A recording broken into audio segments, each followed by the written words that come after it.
A carpenter rushes into the house from the street, his face pale with fear. "They've sentenced Jesus to death," he tells Philomena, who stands before him, trembling. "Pilate has ordered his crucifixion. They're taking him to Golgotha to kill him." Philomena was shocked, tears welling in her eyes. "Why? What did he do? He only did good." "That's not all," the carpenter says.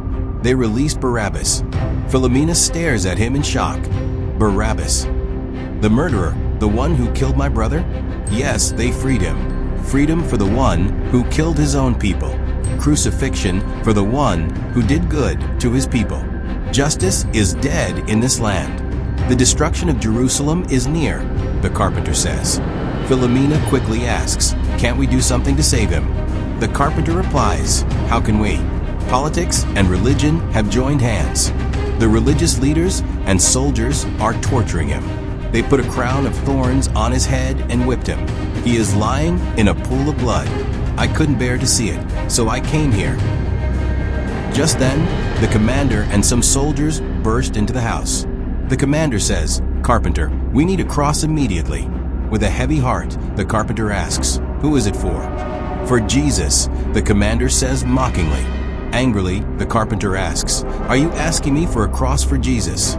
The commander replies, "Who else? You are the government's carpenter. Give it to us, quickly. We must go." The carpenter says firmly, "I don't have a cross. I have neither the time nor the will to make one. Find someone else." The commander smirks. "We know you made a cross for Barabbas. Bring it to us." Philomena immediately protests, "We cannot give you that. That cross was meant for Barabbas, the murderer who killed my brother." The commander steps closer to her and says, "Barabbas is free now. He doesn't need the cross anymore. Let Jesus carry it instead." Furious, Philomena shouts, "We will not give a cross to kill an innocent man. Get out." She pushes the commander away. Angered, the commander shouts, "How dare you touch me, woman?" He pushes Philomena to the ground. The carpenter rushes to help her. Then, looking at the commander, he says, "How much injustice will you commit?"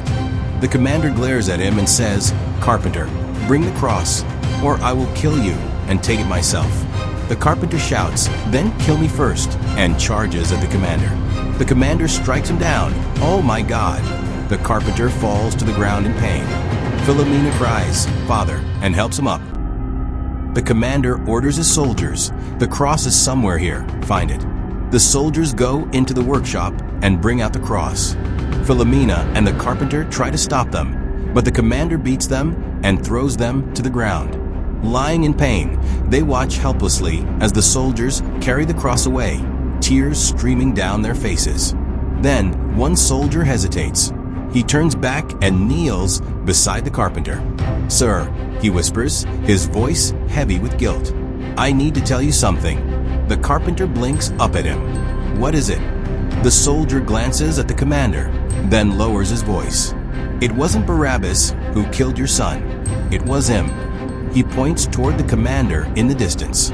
Philomena and the carpenter stare in shock as the soldier walks away, leaving them with the terrible truth.